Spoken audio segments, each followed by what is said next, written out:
नमस्कार, education main power YouTube च्यानलमा तपाईलाई स्वागत छ। हामीले यो भन्दा अघिल्लो श्रृङ्खलामा 2.6 आधुनिक कालसम्म थोरै यति पढेर हामीले रोकेका थियौं। अब आज फेरि पनि यसको विषयमा चाहिँ विस्तृत रूपमा छलफल गर्दै छौं। 2.6 मा आधुनिक काल। आधुनिक नेपालको राजनीतिक इतिहास विक्रम सम्वत 1825 ईस्वी सम्वत 1768 देखि प्रारम्भ हुन्छ। शाहवंशी राजा पृथ्वीनारायण शाहले उपत्यकामा विजय प्राप्त गरेपछि नै आधुनिक काल सुरु भएको मानिँदै आएको छ। नेपालको आधुनिक इतिहास र भूगोलका प्रवर्तक पृथ्वीनारायण शाहले आफ्नो दिव्य उपदेशमा मेरा साना दुःखले आर्जेको मुलुक होइन, नेपाल 4 जात 36 वर्णको फुलबारी हो, सबैलाई चेतना भया भन्ने एकताबोधको सन्देश समेत दिएका छन्। विशाल नेपाल निर्माणमा पृथ्वीनारायण शाहलाई एकीकरण अधिष्ठता मानिन्छ। साना साना थुम र टाकुरी राज्यमा विभक्त भूखण्डलाई समेटी शक्तिशाली राज्य एकीकृत र संगठित गर्न विक्रम सम्वत 1801 ईस्वी सम्वत 1744 को नुवाकोट विजयदेखि विक्रम सम्वत 1873 ईस्वी सम्वत 1816 को सुगुली सन्धिसम्म करिब 73 वर्ष लागेको थियो भन्ने भनाइ छ। अनि 2.6.1 मा छ शाहवंशको परिचय है त। पृथ्वीनारायण शाहको फोटो पनि दिएको छ यहाँ थोरै। पृथ्वीनारायण शाहवंशको प्राचीन इतिहासबारे विभिन्न वंशावलीले अलग अलग रूपमा वर्णन गरेका छन्। तापनि हालसम्म प्राप्त विविध तथ्यहरूको आधारमा हेर्दा गोर्खा राजवंशको सम्बन्ध भारतको चित्तौडमा सिसौदिया राजपुतहरूसित कायम रहेको बुझिन्छ। मुसलमानी आक्रमणबाट चित्तौडको पतन भएपछि त्यहाँका शासकहरू पछि भागेर यत्रतत्र लागे। केही वर्षपछि यही राजवंशका भूपालले नेपालको रिडी र पछि भिरकोटमा बसोबास गरेको बुझिन्छ। यी भूपालका दुई छोराहरू हरिहर सिंह र अजय सिंहले पहिलो पल्ट आएर पहाडी इलाकामा आफ्नो स्वतन्त्र राज्यको स्थापना गरे। यी दुवै भाइहरूले तत्कालीन भारतवर्षका शासकहरूले लिएस र मान पदवी धारण गरेका थिए। त्यसैले इतिहासमा यिनीहरू खाँचा खान र मेचा खान भनेर पनि चिनिन्छन्। कान्छा अजय सिंहको वंशमा यिनीपछि विचित्र खान, कुलमण्डन आदि भए। कुलमण्डनले दिल्लीका बादशाहबाट शाह पदवी पाएको कुरा वंशावलीमा उल्लेख गरिएको छ। यसर्थ कुलमण्डनको पालादेखि नै यस राजवंशले आफ्नो नामको साथ शाह प्रयोग गर्न थालेको मानिन्छ। कुलमण्डन शाहको समयमा लमजुङको राजगद्दी खाली भएकोले लमजुङको अनुरोधमा यिनका कान्छा छोरा यशोवर्म शाहलाई त्यहाँको राजा बनाइयो। यशोवर्म शाहका दुई भाइ छोराहरू थिए, जेठा नरहरि शाह र कान्छा द्रव्य शाह। यशोवर्म शाहका कान्छा छोरा द्रव्य शाहले गोरखामा विजय गरेर आफ्नो राज्य स्थापित गरेका हुन्। गोरखा राज्य 2400कै वर्गमा परे पनि यसको आफ्नै अस्तित्व र महत्त्व थियो। प्रारम्भमा गोरखामा खड्गाहरूले राज्य गर्थे। लमजुङे राजा यशोवर्मका छोरा राजा द्रव्य शाह विक्रम सम्वत 1616 ईस्वी सम्वत 1559 मा गोरखाको राजगद्दीमा बसेपछि नै गोरखा शाहवंशी राज्यको रूपमा विकास भयो भन्ने भनाइ छ। 2.6.2 मा रहेको छ गोरखा राज्यको स्थापना। गोरखामा शाहवंशको स्थापना हुनुभन्दा अघि रजाई गरिरहेका खड्गा राजाहरूलाई जातीय भेदभाव, दमन र धार्मिक उच्छृङ्खलाको कारणले गोरखाका बुजुर्गहरू क्रुद्ध भई राज्यच्युत गराई कुनै सुयोग्य व्यक्तिलाई राजा बनाउन चाहिरहेको अवस्थामा द्रव्य शाहको सम्पर्क गोर्खाली जनतासँग हुन गयो। गोर्खाली जनता उनको ओजस्वी व्यक्तित्वबाट प्रभावित भई उनलाई चाहिँ राजा बनाउने तर्खरमा लागे। त्यो समयमा लिगलिग भन्ने ठाउँमा चाहिँ घले थरका गुरुङहरूले राज्य गर्दथे। त्यहाँ प्रत्येक वर्ष विजयादशमीको दिन दौडमा प्रथम हुनेलाई चाहिँ राजा बनाउने प्रचलन थियो।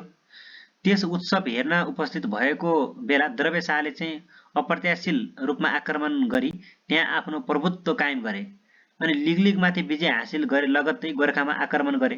तर गोर्खालीहरूले द्रव्य शाहको तीव्र प्रतिरोध गरे। 15 दिनसम्म युद्ध गर्दा पनि विजय हुन नसकेको कारणले द्रव्य शाह लिगलिग फर्कन बाध्य हुनु पर्यो।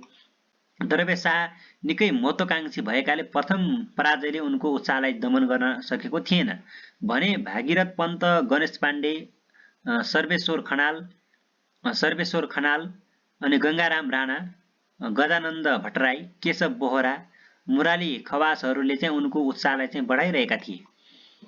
द्रव्य शाहका सैनिकहरू थापा, भोसाल, मास्के, राणाहरू समेत गोर्खाका राजाको दरबारलाई घेरी आक्रमण गरे। द्रव्य शाहको हातबाट खड्गा राजाले वीरगति प्राप्त गरे। यस प्रकार विक्रम सम्वत 1616 भाद्र 25 द्रव्य शाह गोरखाका राजा भए। द्रव्य शाहका सन्तान राम शाह 1663 तिर गोरखाका राजा भए। यिनी न्याय दिने राजाका रूपमा प्रसिद्ध थिए। गोरखा द्रव्य शाहका सन्तान राम शाह 1663 तिर गोरखाका राजा भए। यिनी चाहिँ न्याय दिने राजाका रूपमा प्रसिद्ध थिए राम शाह।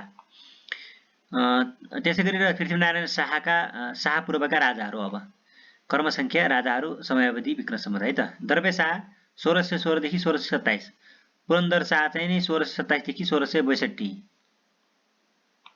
छत्र शाह चाहिँ नि 1662 देखि 1663 सम्म, राम शाह चाहिँ नि 1663 देखि 1690 सम्म,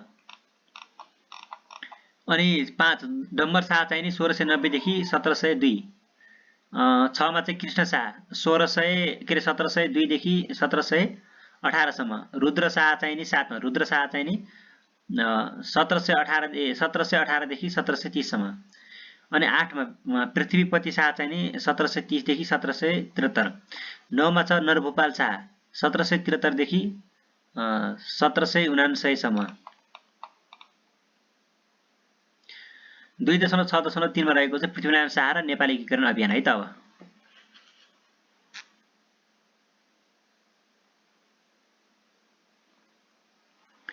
पृथ्वीनारायण शाह नरभूपाल शाहका छोरा हुन्। उनको जन्म 1779 पौष 27 गते गोरखामा भएको थियो। पृथ्वीनारायण शाह एक प्रतापी राजा थिए। द्रव्य शाह विक्रम सम्वत 1616 मा गोरखाको राजगद्दीमा बसेपछि नै गोरखा शाहवंशीय राज्यको रूपमा विकास भएको थियो। गोरखाको स्थापनापछि मात्र पूर्वका सेन राज्यहरू, काठमाडौँ उपत्यका मल्ल राज्यहरू 2224 भन्दा गोरखा राज्य सशक्त र सङ्गठित भएकाले एकीकरणको अभियान यसले सफलतापूर्वक सञ्चालन गर्यो। केही राज्यहरू गोरखाभन्दा बलिया भए पनि मध्यकालको गुहार पुगे। गुहार चाहिँ युगे राजनीतिको फेरोफन्दमा परि मजबुत हुन सकेका थिएनन्, अनि गोरखाले कूटनीतिक चालबाजी सुरुदेखि नै गर्दै थियो। यस राज्यमा द्रव्य शाह, राम शाह, नरभूपाल शाह र पृथ्वीनारायण शाह जस्ता प्रतापी राजाहरूले राज्य गरेका थिए। नेपाली एकीकरणको प्रयास मध्यकालीन नेपालमा भए पनि आधुनिक नेपालको थालनीपछि मात्र यो कार्य सम्पन्न भएको थियो। लमजुङ र भक्तपुरसँग मैत्री सम्बन्ध कायम। पृथ्वीनारायण शाहले काठमाडौँ उपत्यकामा आक्रमण गर्नु अगाडि लमजुङसँग मैत्री सन्धि गरे। सन् 1740 को जनवरी महिनामा भएको यो सन्धिमा आपसमा अनाक्रमण र अर्को देशले चाहिँ आक्रमण गरेमा दुवै देश एक भएर लड्ने कुरा उल्लेख थियो। पृथ्वीनारायण शाह छिमेकी दुश्मन राज्यसँग मैत्री सन्धि गर्न सफल भएकाले उपत्यका आक्रमण गर्ने योजना राम्ररी अगाडि बढेको हो। त्यसैगरी सन् 1741 मा पृथ्वीनारायण शाहले भक्तपुरका राजा रणजित मल्लका छोरा वीर नरसिंह मल्लसँग मितिरी साइनो गाँसेर अर्को छिमेकीसँग मैत्री सम्बन्ध स्थापना गरेका थिए। नुवाकोटमाथि आक्रमण र विजय। पृथ्वीनारायण शाहले सन् 1743 मा नुवाकोट आक्रमण गरे। नुवाकोट त्यस समयमा काठमाडौँका राजा जयप्रकाश मल्लको अधीनमा थियो र उनीहरूसँग गोर्खालीका भन्दा राम्रा र आधुनिक हतियारहरू भएकाले पृथ्वीनारायण शाहको नुवाकोट आक्रमण असफल भएको थियो। दोस्रो पटक 25 सेप्टेम्बर 1744 ईस्वी सम्बन्धमा गोर्खाली सेनाले त्रिशुली बिहानै पार गरी नुवाकोटको सबभन्दा अग्लो स्थल महामण्डलमा दुईतिरबाट आक्रमण गरेर नुवाकोटलाई आफ्नो बनायो। यसै क्रममा पृथ्वीनारायण शाहले बेलकोटमाथि पनि विजय प्राप्त गरे। उपत्यका नाकाबन्दी गर्ने प्रयास। उपत्यकामा सोझै आक्रमण गर्नुभन्दा पहिले यसलाई चारैतिरबाट घेर्ने प्रयास भयो। यस क्रममा गोरखाले काठमाडौँ उपत्यकाका राज्यहरू एवं लमजुङसँग मुठभेड गर्नु परेको थियो। उत्तर पश्चिम र दक्षिणतिरबाट काठमाडौँ उपत्यकालाई घेरेर आर्थिक नाकाबन्दी गर्ने पृथ्वीनारायण शाहको योजना लगभग सफल भएपछि उपत्यकाको पूर्वतिरबाट नाकाबन्दी गर्नु आवश्यक थियो। यस क्रममा 23 अक्टोबर 1763 मा हरिवंश उपाध्याय, कालिदास खड्का र रामकृष्ण कौरले धुलिखेल अनि खडपु चौकोट, पनौती, बनेपा, नाला, साँगा आदि 7 गाउँमा आक्रमण गरी विजय प्राप्त गरे। 2 नोभेम्बर 1763 मा युद्ध नगरिकन नै फर्पिङ गोर्खाको अधीनमा आयो। काठमाडौँ उपत्यका अब पूर्वतर्फबाट पनि घेरियो। पृथ्वीनारायण शाहले चारैतिरबाट उपत्यकालाई घेरेर नुन, कपास, खाद्यान्न एवं अन्य सामानहरू उपत्यकाभित्र प्रवेश गर्न पूर्ण प्रतिबन्ध लगाइदिए। सिंहानचोक गढीको युद्ध मे 1755 इस्वी सम्बन्धमा 24 राज्यहरूको संयुक्त सेनाले चेपे नदी तरी गोर्खाको चाहिँ सिंहानचोक गढीमा हमला गरे। गोर्खाली सेना कालु पाण्डेको नेतृत्वमा हमलावारहरूलाई प्रतिरोध गर्न त्यसतर्फ लाग्यो। दुवैतर्फका सेनाहरू बीच घमासान युद्ध भयो। दुवैतर्फ धेरै हताहत भए। अन्त्यमा चाहिँ विजय गोर्खाली फौजकै हातमा लाग्यो। काठमाडौँ र गोर्खा बीचको सन्धि। काठमाडौँ र गोर्खा बीचको सन्धि तिब्बतसँग व्यापार गर्ने मुख्य घाटी केनु र कुती गोर्खाको नियन्त्रणमा भए तापनि गोर्खाले खास व्यापारमा लाभ लिन पाएको थिएन। उपत्यकाका राजाहरूका बीचमा फुट गराउन पनि काठमाडौँसँग सन्धि गर्न आवश्यक थियो। त्यसकारण कान्तिपुरसँग सन् 1758 मा तिब्बतसँग भएको व्यापारको लाभ दुवै देशले पाउने कुरा उल्लेख भएको सन्धि गरियो। मकवानपुर विजय। गोर्खाले विक्रम सम्वत 1819 भाद्र 9 गते राति मकवानपुरमाथि विजय प्राप्त गर्यो। त्यस बखत भारतको चित्तौडमा दिल्लीका सुल्तान अलाउद्दिन खिजरीले आक्रमण गरेका थिए। अन्त्यमा राजपूत राजाहरूले चाहिँ हार स्वीकार गरेर आफ्ना बचेको सेना साथमा लिएर हिमालयका कन्दारतर्फ प्रस्थान गरे। 24 राज्यहरूको दोस्रो आक्रमण। मकवानपुरका राजा दिग्बन्धन सेन गोर्खामा नजरबन्द भए। काठमाडौँ उपत्यकामा चारैतर्फबाट आर्थिक नाकाबन्दी भई हाहाकार मचिएको बेला 24 राज्यहरू गोर्खामा लडाईँ गर्न संयुक्त रूपले जुटे। 24 राज्यहरूको संयुक्त सेनाले गोर्खाको नियन्त्रणमा रहेका हर्नी, भिरकोट, धुलाकोट अनि धौराली आदिमा आक्रमण गरे। त्यसको प्रत्याक्रमण गर्न अगाडि बढेका गोर्खा सेनाको अगाडि 24 राज्यको संयुक्त सेना टिक्न सकेन। लडाईँको मैदान छोडी भागाभाग भए। किर्तिपुरमाथि विजय। गोर्खाली फौजले फर्पिङ, बोडे र खोकना कब्जा गरिसकेपछि इस्वी सम्वत 1757 मा किर्तिपुरमाथि हमला गरे। जयप्रकाश मल्लको फौज एवं किर्तिपुरका जनताको संयुक्त प्रत्याक्रमणबाट गोर्खाली फौजले नराम्रो किसिमले पराजित हुनु पर्यो। युद्धमा सेनापति कालु पाण्डेले वीरगति प्राप्त गरे। जीवन थापा र लाटा खत्री जस्ता गोर्खाली सैनिकको मृत्यु भयो। अनि पृथ्वीनारायण शाहको जीव जोगाउन पनि हम्मे परेको थियो। विक्रम सम्वत 1821 आश्विन 4 गते सूर्यप्रताप शाहको नेतृत्वमा गोर्खाली फौजले किर्तिपुरमाथि दोस्रो पटक आक्रमण गर्यो। यस युद्धमा सूर्यप्रताप शाहको आँखा फुट्यो। दलजित शाह घाइते भए र धेरै गोर्खाली सेना मारिए। बाँचेका सैनिक चाहिँ ज्यान जोगाई दहचोक पुगे। विक्रम सम्वत 1822 चैत्र 3 गते गोर्खाले तेस्रो पटक अचानक आक्रमण गरी किर्तिपुरमाथि विजय प्राप्त गर्यो। काठमाडौँ उपत्यका विजय। किर्तिपुर विजयपछि पृथ्वीनारायण शाहले काठमाडौँ राज्यमा आक्रमण गर्ने योजना बनाए।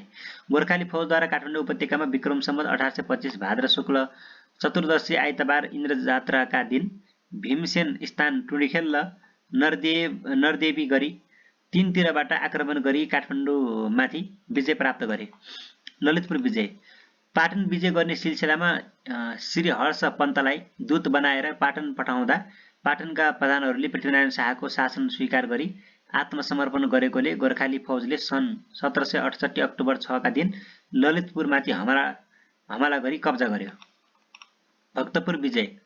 काठमाडौँ ललितपुर गोर्खा राज्यले कब्जा गरेपछि दुवै राज्यका राजाहरू क्रमशः जयप्रकाश मल्ल र तेजनरसिंह मल्ल भक्तपुरका राजा रणजित मल्लको शरणमा पुगे। अनि पृथ्वीनारायण शाहले यी दुवै राजालाई चाहिँ सुपूर्वदर्गी गर्न भक्तपुरका राजासँग आग्रह गरे। तर शरणको मरण गर्नु मानवोचित नभएको कुरा दर्शाउँदै गोर्खाली आग्रहलाई चाहिँ रणजित मल्लले स्वीकार नगरेको हुँदा विक्रम सम्वत 1826 कार्तिक शुक्ल द्वादशीका दिन गोर्खाली फौजले भक्तपुरमाथि हमला गरे। अन्त्यमा उपत्यकाका तिनै राजाले आत्मसमर्पण गरे। पृथ्वीनारायण शाहको पूर्वी नेपालको कोशी क्षेत्रको विजय अभियानमा कास्की र लमजुङका कौर क्षेत्रीहरूले अधिक मात्रामा भाग लिएका थिए। पूर्वी विजयपछि पृथ्वीनारायण शाहले रामकृष्ण कौरलाई चाहिँ प्युठान पठाए। त्यहाँ उनी बारुद खाना तयार गर्न लगाउँदै थिए। त्यसैबेला 21 मार्च 1771 इस्वी सम्बन्धमा उनको मृत्यु भयो। रामकृष्ण कौरको मृत्युपछि 18 वर्षीय उनका छोरा रणजित कौर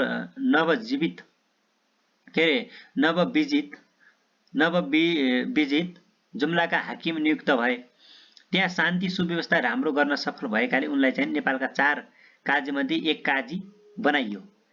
अनि रणजित कौरका 3 छोराहरू थिए, बालन सिंह कौर, अनि बलराम कौर र रेवन्त कौर थिए। रणजित कौरका 3 छोरा थिए,